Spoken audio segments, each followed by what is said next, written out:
Presiden Republik Indonesia 2004 sampai 2009 dan 2014-2019, Bapak Yusuf Kala untuk menyampaikan pesan kebangsaan.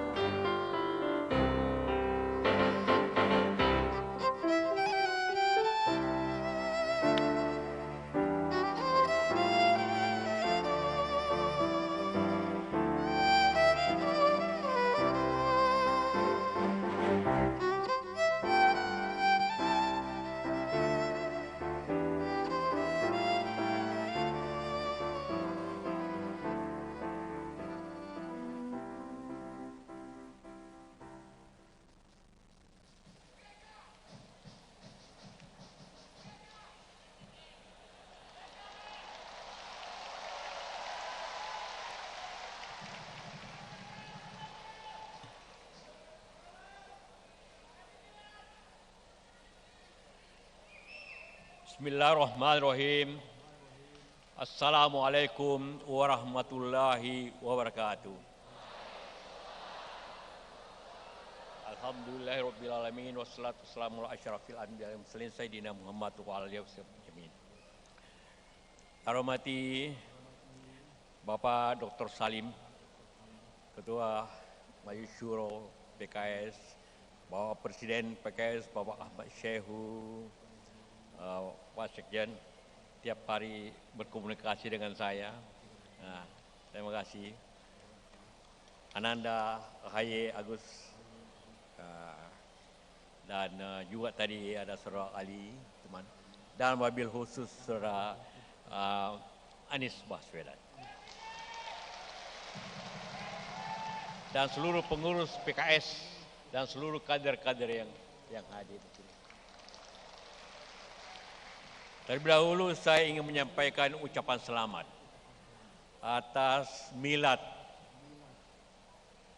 PKS yang ke-21.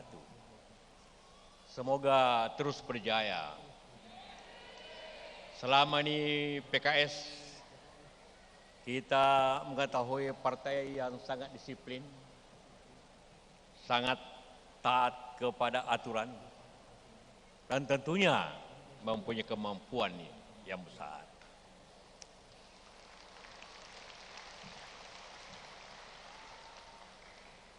Di DPR ada 9 partai, kita tahu semua. 3 yang memakai nama Demokrat. Partai Demokrat sendiri, Partai PDIP Perjuangan, dan juga Nasional Demokrat Nasdem. Dan yang lainnya ada Kebangkitan, ada Amanah, ada Persatuan, dan lain-lain. Karya. Hanya PKS yang memakai nama Keadilan Sejahtera yang merupakan tujuan kemerdekaan yang tercantum dalam Undang-Undang Dasar muka 5 yang tidak bisa boleh dirubah, yang mengatakan bahwa tujuan kita merdeka adalah merdeka, bersatu, berdaulat, adil, dan makmur, sama dengan sejahtera. Kita sudah merdeka, kita sudah bersatu walaupun kadang-kadang konflik, kita sudah berdaulat. Yang harus terus dijaga di tingkatan ialah keadilan dan kesejahteraan. Karenalah nama itu penting, bukan hanya untuk dikenal, tapi merupakan falsafah hidup, merupakan tujuan. Tentu Demokrat juga mempunyai tujuan yang sama dengan cara Demokrat. Demokrat itu cara untuk mencapai tujuan. Kalau PKS berbicara tentang tujuan. Karena itulah tentu bukan hanya untuk menjadi nama, tapi harus menjadi falsafah hidup dari Anda semua yang hadir di sini. Menjadi tugas sehari-hari daripada semua kader PKS untuk menjaga keadilan dan kesejahteraan bangsa ini. Selama kita merdeka, ada 15 kali konflik. Mulai daripada Madiun, RMS, PRRI, Permesta, Tim-Tim, Poso, Ambon, Aceh, Kalimantan, dan sebagainya. 10 konflik itu karena ketidakadilan. Aceh tidak memberontak karena ingin syariah, itu bukan. Dia merasa ekonomi Aceh sangat kaya tapi mendapat lebih sedikit. PRRI Permesta berontak bukan karena ingin merdeka, tapi kenapa daerah kurang diperhatikan.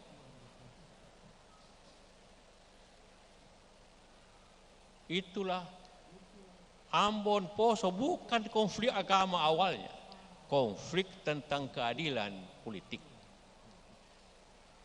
Jadi keadilan adalah fondasi yang penting dalam kehidupan kita semua. Kesejahteraan adalah selalu menjadi tujuan bangsa apa saja. Kita semua. Kita semua bertanggung jawab. Saya pernah Pres 2 kali, pernah jadi menteri. PKS pernah menjadi pemerintah bersama-sama tentu di bawah Pak SBY. Karena itulah kita bertanggung jawab ke negeri ini dengan yang sama dengan siapapun. Karena kita bertanggung jawab yang sama, maka kita mempunyai hak yang sama untuk memajukan negeri ini.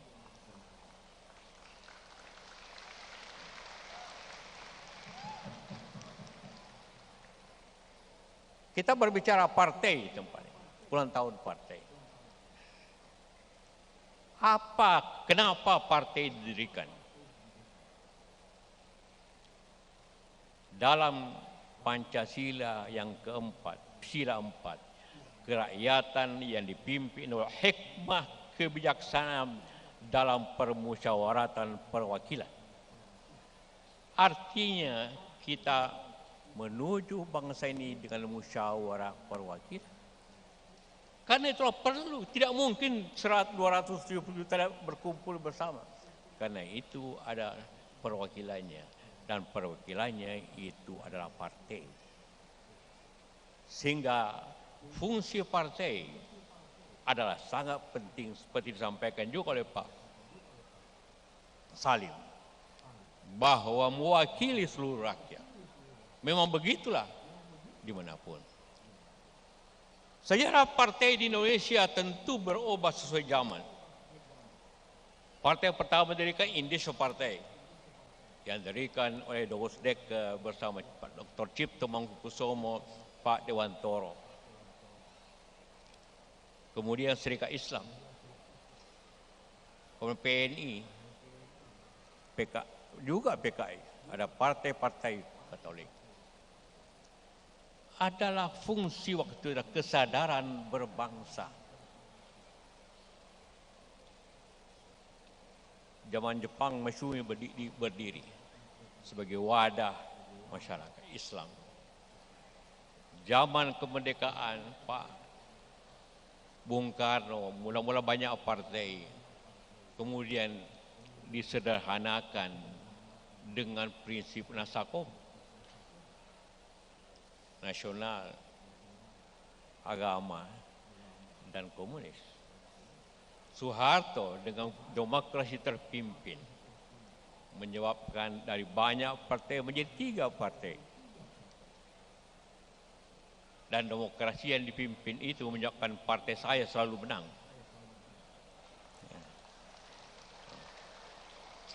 Reformasi merubah semua itu. Kita berada di sini karena hasil reformasi kumpul PKS. Apa maknanya? Bahwa memang perubahan demi perubahan adalah sesuai zamannya. Tadi disampaikan Pak Salim, lanjutkan yang baik, sempurnakan yang belum sempurna, dan ganti yang tidak bermanfaat.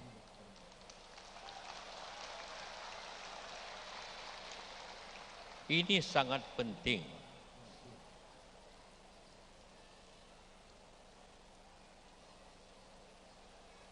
Karena tanpa perubahan, karena kenapa kita menetapkan presiden itu hanya 10 tahun. Pengalaman sebelumnya, makin lama makin mundur demokrasi, makin mundur pemerintahan. Kemudian timbul revolusi. Tahun 65 Tampunan menjatuhkan Bung Karno. Tahun 98 menjatuhkan Pak Harto. Suatu kebiasaan yang kurang baik untuk satu bangsa. Karena itulah maka ada pembatasan pendapatan. Maka siapapun yang ingin keluar dari batasan itu berarti melanggar kehendak rakyat. Melanggar tujuan kita bernegara. Itulah tentu bahagian daripada upaya itu sendiri.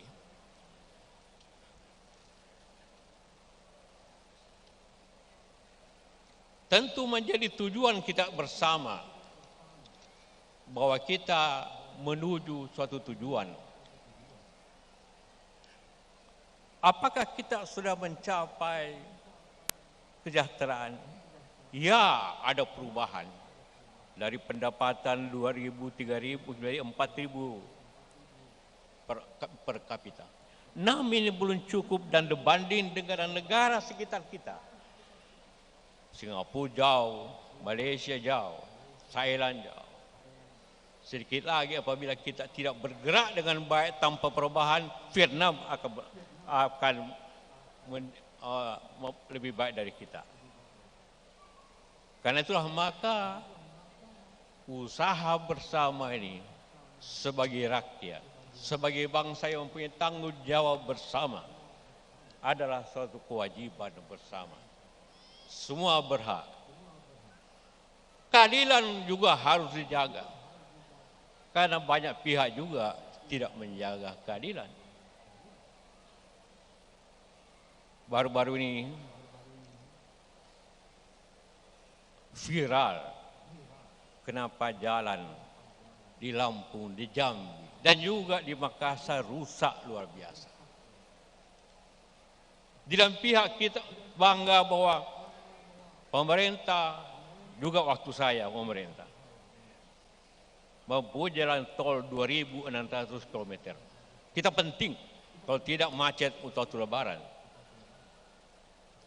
Dan lain-lain, penting sekali jalan tol. Tetapi 170.000 kilometer jalan rusak di Indonesia. Itu data BPS. Artinya adalah orang bisa menganggap kalau mau jalan baik hanya orang mampu yang bisa jalan baik karena dibayar. Tapi jalan rakyat yang dijalani tiap hari oleh petani kita, oleh pedagang kecil kita, oleh siapapun, rusak tidak diperbaiki. Itu ketidakadilan untuk rakyat. Contoh yang kecil saja. Sekali lagi saya juga turut bertanggung jawab tentu. PKS bertanggung jawab. Karena pada ikut dalam pemerintah. Demokrat apalagi. Tapi jangan kita lihat sesuatu dari apa yang dilihat orang. Lihat yang apa dirasakan oleh rakyat bangsa ini. Petani karena tidak bisa bayar jalan tol, maka jalannya berlubang-lubang. Itu prinsip keadilan. Siapapun nanti presiden yang baru harus merubah kewajibannya. Kenapa jalan tidak bisa baik? Menteri PUH orang hebat, tapi dana tentu tidak ada. Karena kita memilih proyek yang mahal-mahal dan itu manfaatnya tidak seperti apa yang diharapkan. Itulah keadilan, itulah fungsi peranan partai di DPR untuk melihat itu secara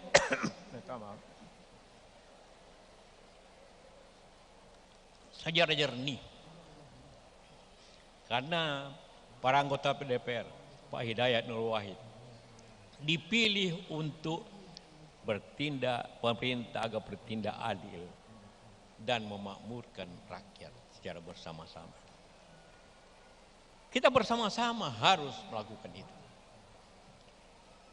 Kita bangga akan jalan tol. Tapi jalan yang dijalani hanya yang bisa bayar.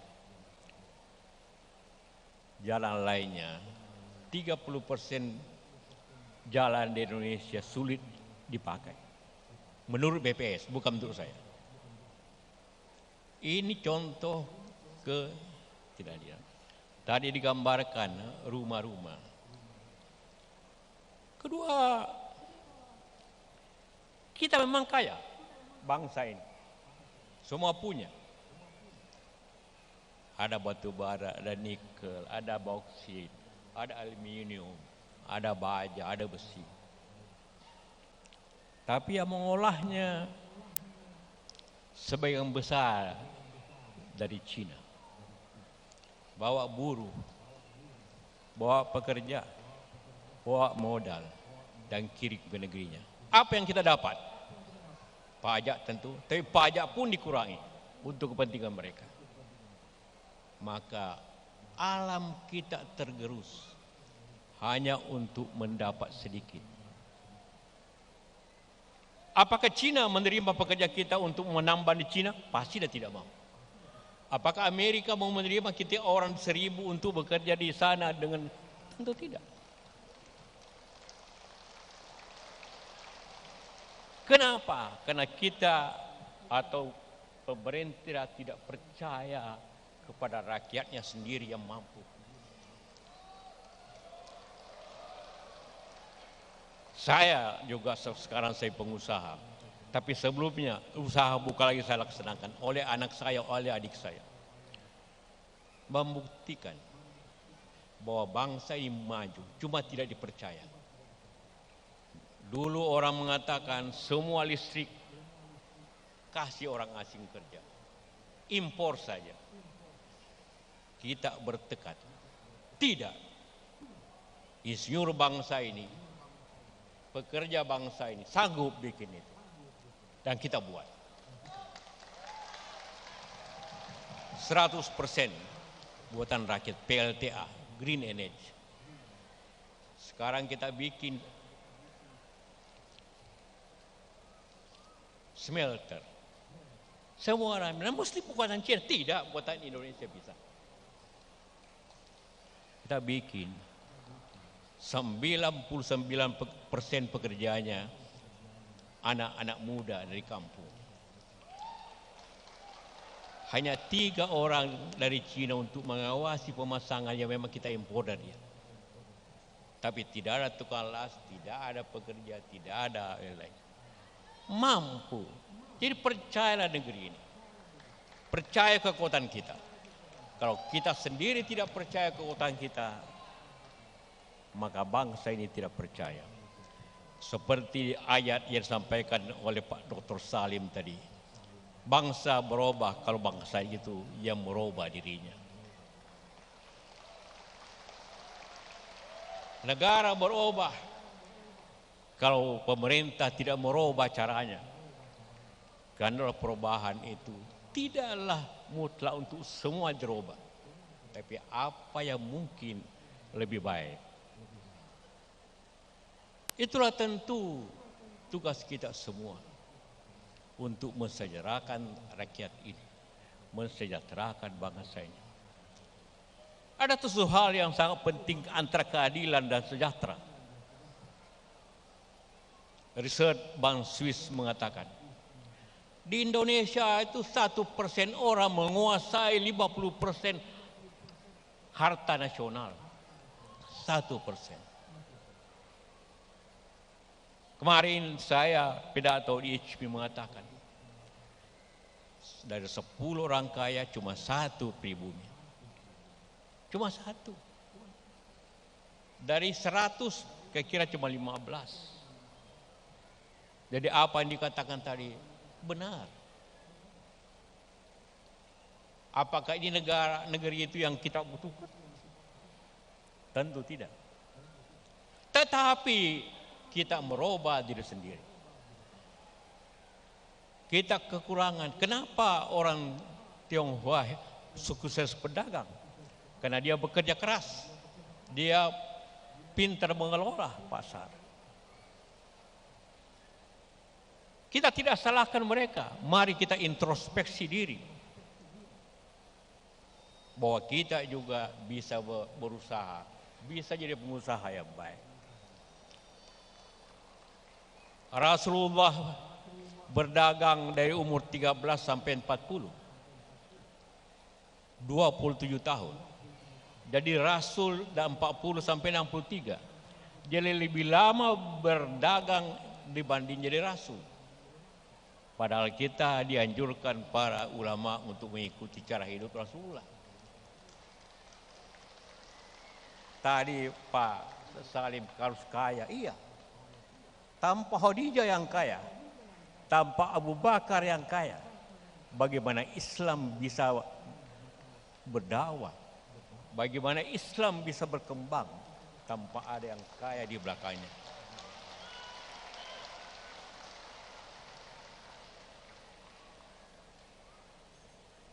Saya selalu katakan di mana juga. Ada 5 rukun Islam. Semua tahu ini. Mana tahu semua. Kita diajarkan. Sejak tabang kanak kita tahu itu. Syahadat, salat, puasa, zakat, haji. Sebagian besar umat Islam di Indonesia ini percaya 5, tapi yang dilakukan hanya 3. Kenapa? Karena zakat dan haji membutuhkan kemampuan materi. Karena itulah maka kalau kekayaan Indonesia hanya dikuasai 1%, kalau dari 10 orang yang mampu hanya 1 pribumi, siapa yang salah? Kita yang salah. Ajaran agama mengatakan habis salat berjamaah, keluarlah tabrakan untuk mencari rezeki. Kenapa kita tidak lakukan itu? Yang benar. Karena itulah fondasi daripada agama kita. Karena itulah harapkan BKS punya hanya berbicara kencang tentang politik. Tidak hanya berbicara apabila ada pemilu dan pilkada. Tapi berbicara bagaimana rakyat sejahtera dengan berusaha sebaik-baik. Itulah kekurangan kita. Kita tidak kekurangan politisi. Kita tidak kekurangan insinyur. Kita tidak kekurangan pemimpin. Ya orang mau jadi gubernur dan sebagainya. Tapi kita sekarang ini kekurangan orang yang mau berusaha. Itulah baru bangsa bisa maju. Dalam sejarah tentang kemajuan bangsa ada 4 perkembangan. Pertama, ilmu. Ilmu akan menjadi teknologi apabila dikerjakan. Teknologi akan menjadi inovasi. Dan inovasi bisa menjadi industri apabila ada semangat wira swasta. Tanpa itu, ilmu itu akan hanya menjadi tempat berpikir yang tidak mencapai rakyat itu sendiri. Jadi kekurangan kita bukan soal kita masjid di mana-mana. Saya ketua dewan masjid. Tidak ada negara yang masjidnya terbanyak kita. Di Malaysia hanya 670 masjid. Waktu saya ketemu Raja Salman, saya katakan di Indonesia ada 800 masjid dan musola. Dia terkejut. Mengira saya akan katakan 8.000. Dia tanya dulu penerjemah. Sekarang di Jakarta aja 6.000. Sehingga kalau maghrib subuh azan bersamaan di mana-mana. Ada baik, tentu juga kadang-kadang membisingkan kalau kita tidak atur dengan baik. Sebaliknya di Amerika, di Eropa, gereja kosong dan banyak gereja yang sudah dijual. Jadi kita membangun masjid di Amerika dan di Eropa menjual rumah ibadah. Masjid Indonesia di Washington itu sebelumnya gereja. Jadi kita bersyukur akan kemajuan itu. Tapi ekonomi kita, bukan kita yang menguasainya. Kita yang maksud adalah kita ini yang hadir di sini.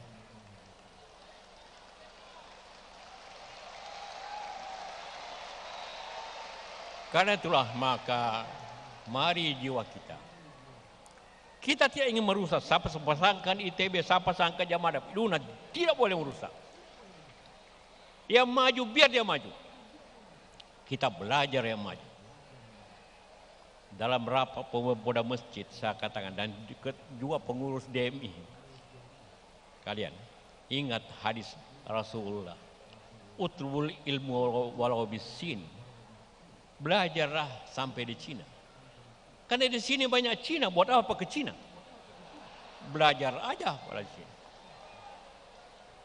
Jadi bukan kita akan meruntuhkan ini, tidak. Belajar dari mereka kita banyak. Jangan menerima nasib.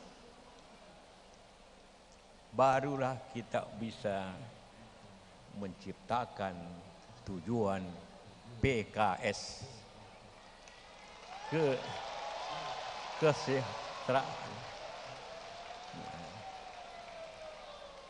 Ya. Keadilan dan sejahtera. Karena itulah maka apa yang kita hadapi akan datang.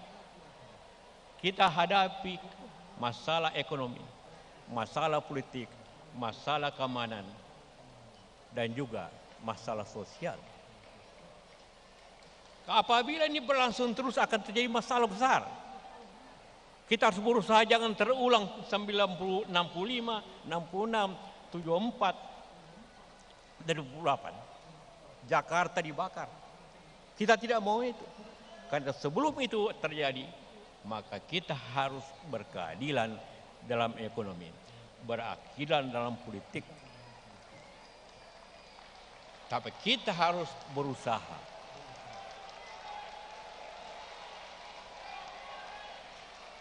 Itulah tentu. Politik penting, demokrasi dan reform. Ekonomi ada masalah dalam negeri luar negeri. Tadi saya bicarakan utang, Pak Mas Haye tadi mengatakan utang besar, ya betul. Setahun bayar bunga dan utang lebih 1.000 triliun. Terbesar dalam sejarah Indonesia sejak merdeka. Tentu saya juga berada dalam kesalahan itu, walaupun. Tetapi kita bisa berbuat. Masalah sosial sekarang sudah mulai berbahaya. Ibu-ibu pakai tas bagus sudah mulai musuh masyarakat. Apalagi tas Hermes. Bukan dia yang salah, suaminya yang ditangkap. Anak-anak pakai motor besar, jadi musuh masyarakat. Ada foto pejabat luar negeri berlibur, musuh masyarakat. Satu langkah lagi apabila ini tidak selesaikan keadilan, akan jadi lagi tahun 98. Dan kita tidak ingin itu.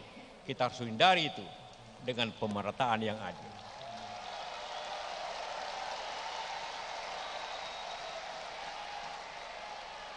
Karena itu apapun, karena itu banyak yang berkomentar, wah Pak JK itu rasis. Justru saya menjaga agar tidak jadi rasis. Kita bebas berbicara, tapi yang rasis itu klaim merusak. Akan terjadi apabila tidak ada keadilan.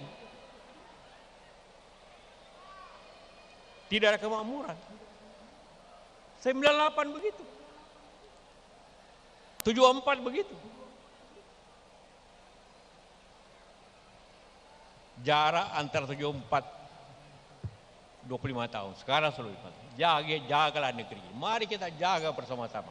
Tetapi tidak hanya menjaga, rebut kekuasaan untuk kemajuan.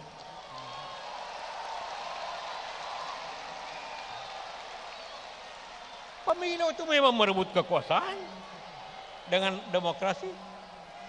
Tapi kekuasaan harus dibuat untuk itu. Itulah keamanan masalah di Papua, Bung Anies. Mudah-mudahan tidak terjadi. Jadi banyak masalah-masalah. Saudara Anies, adindanya, 5 tahun Anda akan bukan tempat yang nyaman untuk mengurus negeri itu. Tetapi kalau bisa diselesaikan, merupakan heroes dan pahlawan kemanusiaan, kemajuan. Berutang gampang, tapi yang susah membayar utang.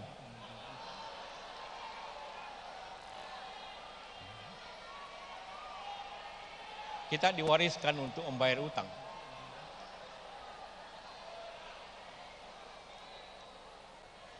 Tapi pahlawan yang sebenarnya ialah yang menyelesaikan persoalan.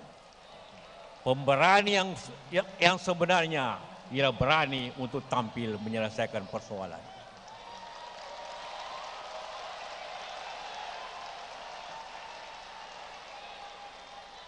Itulah harapan kita semua. Marilah kita bicara ke PKS bagaimana partai Islam. Jadi bukan hak di samping berbicara senasional, harus berbicara keumatan. Dan Anies, Anda berutang sama PKS. Anda dipilih pertama jadi gubernur oleh PKS dan Gerindra. Sekarang Anda didukung lagi oleh PKS. Anda berutang banyak. Dan utang itu dibayar bukan dengan uang. Tapi kalau Anda yang berhasil, Anda harus selesaikan masalah ini. Itulah utang yang harus dibayar ke PKS dan seluruh rakyat. Terima kasih. Wassalamualaikum warahmatullahi wabarakatuh.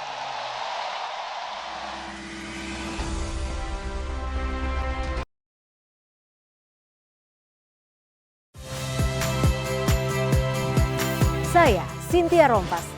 Saksikan program-program Kompas TV melalui siaran digital, pay TV, dan media streaming lainnya. Kompas TV, independen, terpercaya.